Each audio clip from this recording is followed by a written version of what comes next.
So hello guys, welcome back to channel Spongo Rahul. तो जैसे कि हमने पिछले एपिसोड पर देखा था, नियली के सभी दोस्त एक एक करके अपने मास्टर के साथ सेक्ट के अंदर चले गए थे। फिर नियली को भी अपने सेक्ट के अंदर आने के बाद उसे ये पता चला था कि उसे पेवेलियन के अंदर ज्वाइन होने के लिए एक टेस्ट देना पड़ेगा। अब आगे तो नेक्स्ट एपिसोड की स्टार्टिंग पे हम देखते हैं xiaoyu सभी को लेकर एक जगह पर जा रहा होता है, जहाँ वो रास्ते में सभी को बताता है ईच सिटी और स्मॉल वर्ल्ड के सभी जीनियसेस को टियानलिंग युआन सेक्ट में ज्वाइन होने के लिए इस टेस्ट को देना पड़ेगा। इसीलिए तुम सभी को भी स्पिरिचुअल रूट की ये फर्स्ट लेवल टेस्ट देनी होगी। तभी लुपियो पूछता है आखिर ये लिनगान क्या होता है, जिसपे xiaoyu उसे बताता है लिनगान को 3 पार्ट्स में डिवाइडेड किया गया है, जो कि है रेलम्स ऑफ हेवन, अर्थ और ह्यूमंस। और ईच लेवल को 9 ग्रेड्स में डिवाइड किया गया है। जितना पर्सन का ग्रेड ज्यादा होगा उतनी उस पर्सन की टैलेंट स्ट्रॉन्ग होगी। जितनी जल्दी तुम पावर ऑफ हेवन का इस्तेमाल करके प्रैक्टिस करोगे उतनी जल्दी तुम अपने आप को स्ट्रॉन्ग बना पाओगे। तभी लुपियो ये सब सुनकर कंफ्यूज होते हुए नियली के पास आकर कहता है, नियली हमें क्या करना चाहिए? मैं इस बारे में सोचकर बहुत ज्यादा पैनिक हो रहा हूँ, मुझे कुछ भी समझ नहीं आ रहा। और मैंने कभी भी इस सोल पावर के टेस्ट को एक्सपेक्ट नहीं किया था, क्योंकि मैं जब भी इस टेस्ट को देने के लिए जाता हूँ तब तक मेरा रैंक हमेशा लो ग्रेड का आता है, जिसकी वजह से मैं हमेशा ही इस टेस्ट में फेल हो जाता हूँ। ये सारी बातें कहते हुए वो काफी फनी सा बिहेव भी कर रहा था। तभी नियली उससे कहता है स्पिरिचुअल रूट का ये टेस्ट बिल्कुल भी सोल सी के टेस्ट की तरह नहीं होने वाला, इसीलिए तुम्हें ज्यादा परेशान नहीं होना चाहिए।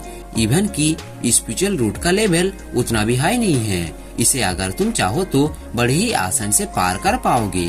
पर कुछ मामलों में ये रूट्स तुम्हें बहुत आसानी से आगे के लेवल्स में ले जाने में बहुत ज्यादा मदद करेंगी। इसके बाद वो सभी उस टेस्ट वाले जगह के पास पहुंच जाते हैं, जहाँ पर कई सारे स्टूडेंट्स खड़े थे। तभी वहाँ का मास्टर अनाउंसमेंट करता है कि तुम सभी को स्पिरिचुअल रूट के इस टेस्ट में 3rd ग्रेड का स्कोर करना होगा, वरना तुम्हें फेल कर दिया जाएगा। ये सुनकर तो लुपियो और भी ज्यादा घबरा जाता है। तभी हम एक स्टूडेंट को देखते हैं जो कि उसी टेस्ट को दे रहा था, पर तभी उसकी स्कोर 2nd ग्रेड का ह्यूमन स्पिरिट रूट निकल कर बाहर आता है, जिसकी वजह से वो वहाँ पर फेल हो चुका था। तभी मास्टर उससे कहते हैं अपने बिग ब्रदर के पास वापस जाओ। ये बोलकर वो अपने गार्ड से कहकर उस स्टूडेंट को बाहर फेंकवा देते हैं। तो ये देखकर लुपियो घबराते हुए xiaoyu से सवाल करता है बिग ब्रदर के पास वापस जाओ, आखिर मास्टर के ये कहने का मतलब क्या है? इस पे xiaoyu बताता है इसका मतलब है टियानलिंग युआन सेक्ट सिर्फ उन्हीं डिसाइपल्स को एक्सेप्ट करता है जिनके बॉडी के अंदर 5th ग्रेड या इससे ऊपर के ह्यूमन स्पिरिट रूट्स होते हैं। इसके अलावा ये और किसी को भी एक्सेप्ट नहीं करते। और वो ये सारी बातें कहते हुए लुपियो को काफी ज्यादा डरा भी रहा था, जिसकी वजह से लुपियो ये सोचने लगता है कि वो उसी टेस्ट को दे रहा था, पर उसकी ग्रेड कम होने की वजह से उसे वहाँ से बाहर फेंकवा दिया जाता है। ये सोचकर तो और भी ज्यादा डर जाता है और कहने लगता है हम इन 5 सालों तक वापस नहीं जा सकते और मुझे नहीं लगता कि मैं इस टेस्ट में पास हो पाऊंगा, तो अब मैं कहाँ जाऊँ? तभी पीछे खड़ा गुआनियो ये सुनकर उसे एक ड्रेस कहकर पुकारने लगता है। ये सुनकर तो नियली फौरन से उसके पास आकर कहता है, क्या तुमने अभी ड्रेस किसे कहा? जिसपे गुआनियो बोलता है, तो तुम्हें क्या लगता है ये और क्या होगा? तभी xiao बीच में उनके झगड़े को रोकने के लिए कहता है, तुम सभी अंडरवर्ल्ड के कंट्रोलर के डायरेक्ट डिसाइपल्स हो, इसीलिए मैं ये नहीं चाहता कि तुम सभी यहाँ पर आकर इस तरह से फाइट करो, और अगर तुम ऐसा करते हो तो तुम्हें डिस्क्वालीफाई कर दिया जाएगा। फिर बाद में मत कहना कि मैंने तुम्हें इस बारे में बताया नहीं था। और हाँ, एक और बात, टियानलिंग युआन सेक्ट के अंदर हाथों से फाइट करना मना है, जब तक कि ना तुम्हें ऑफिशियल तरीके से एना के अंदर फाइट करने के लिए ना भेजा गया हो। और अगर तुमने इस रूल को फॉलो नहीं किया तो तुम्हारा पनिशमेंट बहुत भयंकर हो सकता है, और शायद से तुम्हें बर्फ में बने एक जेल के अंदर कैद कर दिया जाएगा और तुम्हें एक वक्त तक का खाना भी नहीं मिलेगा। साथ ही तुम्हारे ऊपर कई प्रकार के टॉर्चर भी किए जाएंगे।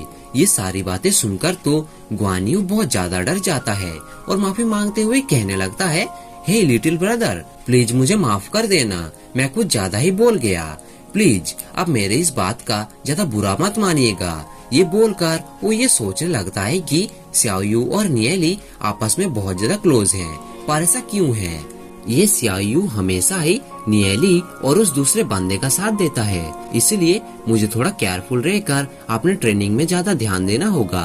तभी पीछे से अचानक लुपिया सियायू के पास आकर उससे पूछता है, कम ऑन बिग ब्रदर, अब मुझे बता भी दो, आखिर तुम्हारा स्पिरिचुअल रूट कौन से लेवल का है। इस पे सियायू कुछ सोचते हुए कहता है, मेरे अंदर 7th ग्रेड की स्पिरिचुअल रूट टियानलिंग ग्यून है। ये सुनकर तो लुपियाओ बहुत ज्यादा हैरान हो गया था। फिर वो कहने लगता है, ये 7th ग्रेड की टियानलिंग ग्यून तो वाकई में काफी ज्यादा स्ट्रॉन्ग होते हैं। तभी पीछे से नेली लुपियाओ के पास आता है और उससे कहता है, 7th ग्रेड की ह्यूमन स्पिरिट रूट वाकई में बहुत ज्यादा कमाल का है और 5th ग्रेड का अर्थ स्पिरिट रूट सिर्फ जीनियसों में पाया जाता है। और वो ये सारी बातें लुपियाओ के थोड़े से करीब आकर बोल रहा था ताकि किसी को भी उनकी बात सुनाई न दे और लुपियाओ को थोड़ा सा कॉन्फिडेंस मिल सके। फिर आगे वो बताता है, जहाँ तक टियानलिंग ग्यून की बात है वो बहुत कम लोगों में पाया जाता है और मुझे लगता है कि इस पूरे रेन गॉड सेक्ट में इस तरह के रूट को रखने वाले 100 से ज्यादा लोग नहीं होंगे। ये सुनकर लुपियाओ हैरान होते हुए कहता है, यानी 7th ग्रेड की स्पिरिचुअल रूट उन जीनियसेस के सामने उतना भी खास नहीं है।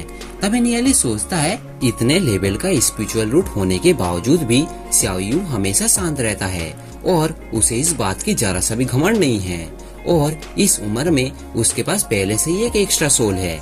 वाकई में अगर उसके साथ मेरा कंपेयर किया जाए तो मैं तो उसके सामने बस एक मामूली से लड़का हूँ और मेरे पिछले जन्म में सिर्फ अर्थ स्पिरिट्स और 7 रैंक्स ही एग्जिस्ट किया करते थे।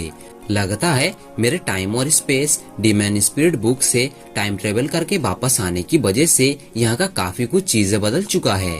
तभी अचानक पीछे से हमें एक बंदे की आवाज सुनाई देती है जो कि आते हुए कह रहा था, क्या ये वही सुपर जीनियस मिस्टर सियाओ है? मैंने तो कभी भी ये एक्सपेक्ट नहीं किया था कि मेरी मुलाकात यहाँ पर तुमसे हो जाएगी। अब यहाँ पर उस बंदे को देखकर सियाओ कहता है, हुआलिन, क्या तुम यहाँ पर इसी तरह की बकवास करने के लिए आए हो? अब उनकी ये बात सुनकर नियली अपने मन में सोचने लगता है, इन दोनों को देखकर ऐसा लगता है कि इन दोनों की आपस में नहीं बनती और ये हुआलिन यहाँ पर पूरे अपने ग्रुप के साथ आया हुआ है और ऐसा लगता है कि इस बंदे की स्ट्रेंथ बहुत ज्यादा होगी। बस इसी वजह से बाकी स्टूडेंट्स इसे फॉलो करते हैं। तभी हुआलिन सियाओ के कंधे पर अपना हाथ रखने की कोशिश करता है पर सियाओ फौरन से उसे अपने से दूर कर देता है, जो देखकर वो हंसते हुए कहता है, ओह मिस्टर सियाओ, क्या आप अभी भी मुझसे गुस्सा हैं? इस पे सियाओ बोलता है, इससे कोई भी फर्क नहीं पड़ता।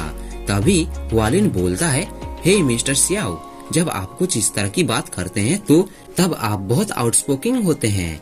हमारे अपने फादर्स रेन गॉड सेक्ट के डायरेक्ट सर्वेंट्स हैं, इसलिए मुझे इन सबको देखने की कोई भी जरूरत नहीं है। ये ऐसा है कि मानो हम जैसे कोई एनिमी को देख रहे हैं। इस बात का सियाओ कोई भी रिप्लाई नहीं देता और पीछे नियली की ओर मुड़ जाता है। ये देखकर हुआलिन को काफी गुस्सा आता है और वो हंसते हुए कहता है, मामूली से छोटे डेलिकेट वर्ल्ड से सिलेक्ट किए हुए तीनों लो लेवल वाले कमजोर पीपल्स की यहाँ पर कोई औकात नहीं है। और तो और इनके कपड़े तो देखो कितने घटिया हैं। गाइस, ये बंदा यहाँ पर नियली, लुपियाओ और गुआनियो की बात कर रहा था। फिर वो और भी कहता है, क्या इनके साथ हमारे टियानियुआन वर्ल्ड का कंपेयर किया जा सकता है? ये सुनकर तो उसके सभी दोस्त नियली और बाकी सब पर हंसने लगते हैं।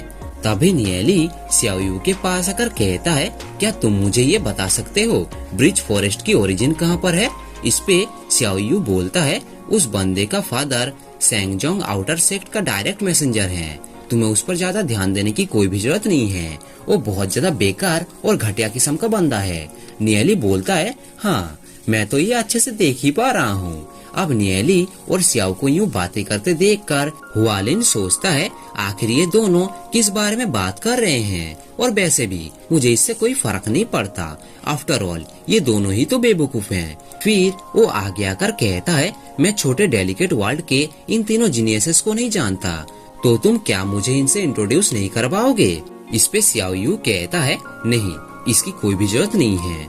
इसके बाद हुआलिन बात को घुमाते हुए कहता है, अभी तक भी 7th ग्रेड की टियानलिंग ग्यून एक भी स्टूडेंट के अंदर नहीं पाया गया, जिसकी वजह से कोई भी अब तक पास भी नहीं हो पाया है। और मेरे एम्परर लिंग और क्वीपिन के पास अभी भी 3 लाइव्स बचे हुए हैं, इसीलिए फ्यूचर पे मैं डेफिनेटली बहुत ज्यादा स्ट्रॉन्ग बनूंगा और शायद से मैं एक लेजेंड भी बन सकता हूँ। इस पे नियली और उसके बाकी दोस्त उसके बात का कोई भी रिप्लाई नहीं देते और उसे इग्नोर करने लगते हैं। और इसी के साथ ये एपिसोड यहीं पर एंड हो जाता है। और अगर आपको ये वीडियो अच्छा लगा है तो आप सभी हमारे चैनल को सब्सक्राइब करके बेल आइकन को जरूर दबा देना। तो मिलते हैं इसके नेक्स्ट एपिसोड पर, तब तक के लिए टाटा बाय बाय।